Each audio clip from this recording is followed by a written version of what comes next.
নবী বলবে, ও আল্লাহ, তুমি যদি বিচার শুরু করো, একটাও জান্নাতে যেতে পারবে না আমি জানি, আর আমি আমারও শর্ত, আমার উম্মত ছাড়া আমি জান্নাতে যাব না। এবার তুমি কি করবা করো, এবার তুমি কি করবা করো, এবার তুমি কি করবা করো।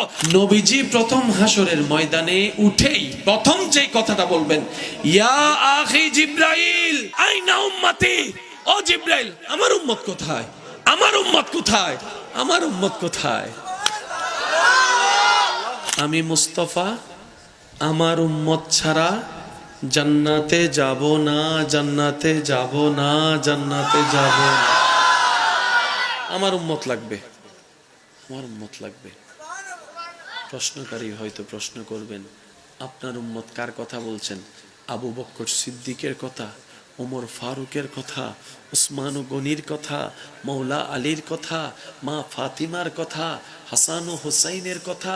নবী হয়তো বলবেন, না, ওনাদেরকে নিয়ে আমি চিন্তা করি না, আমি তো চিন্তা করছি আমার সেই গুনাহগার উম্মতদেরকে নিয়ে, আমি তো চিন্তা করছি আমার সেই গুনাহগার উম্মতদেরকে নিয়ে, যাদেরকে আমি সুপারিশ না করলে জান্নাতে যাওয়ার কোনো সুযোগ হবে না, আমি আমার উম্মতদের কথা ভাবছি। এই বলে নবী যাবেন, রব বলবেন, হাবিব, সবার জন্য রেখেছি, আপনার জন্য রেখেছি মকামে মাহমুদ, মকামে মাহমুদ, মকামে মাহমুদ। নবী সেদিন বলবে, আল্লাহ, আমার আসনের দরকার নাই, আমার আসনের দরকার নাই। নবী সিজদায় চলে যাবেন, সিজদায় চলে যাবেন রবের দরবারে। কঠিন মুহূর্ত শুরু হয়ে যাবে, চতুর্দিকে নফসি নফসি স্লোগান শুরু হবে। নবী সিজদায় চলে যাবে।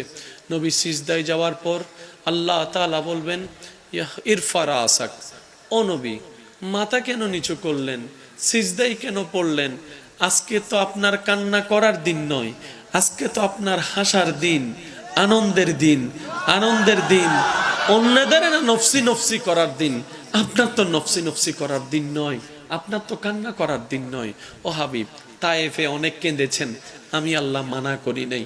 মক্কায় অনেক কষ্ট করেছেন, আমি মানা করি নাই। আপনি বদরের মধ্যে অনেক কষ্ট করেছেন, আমি মানা করি নাই। আপনি উহুদে দন্দান শহীদ করেছেন, রক্তাক্ত হয়েছেন, আমি মানা করি নাই। আপনি আমার জন্য যথেষ্ট করেছেন, আমাকে খুশি করার জন্য, আপনি আমার প্রেমের পরীক্ষায় দেওয়ার জন্য যথেষ্ট করেছেন। হাবিব, হাসর এটা আপনার জন্য।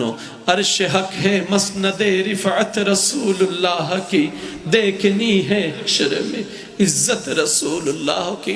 ইরফা রাসাক, ও মুস্তাফা, ও নবী, আপনি মাথা তুলেন না, কি চান বলেন না, আপনি যা চাইবেন আমি আল্লাহ তাই দিব।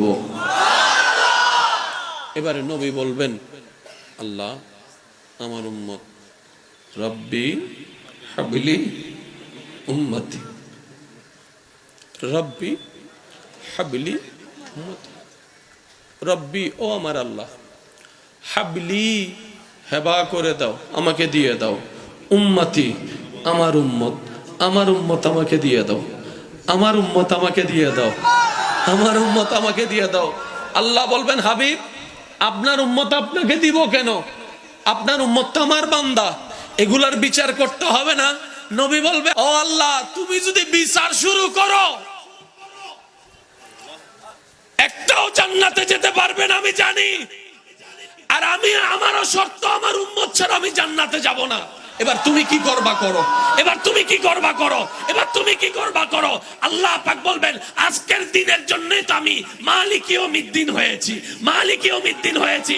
ও রাসূল, আপনি একটা কাজ করেন, আপনার উম্মত আসুক, আমার বান্দারা আসুক, আমি হিসাবটা দিব, হিসাব নিয়ে আহকামুল হাকিমিন হয়ে বিচার করে করে যে যেটা পাই তাদেরকে সেটা দিয়ে দিব। তো জাহান্নামীরা জাহান্নামে যাবে, আপনি সিজদায় পড়ে আমার কাছে সুপারিশ করেন, আমি আপনার সুপারিশ কবুল করে করে জাহান্নামীদেরকে জান্নাতি করে দিব।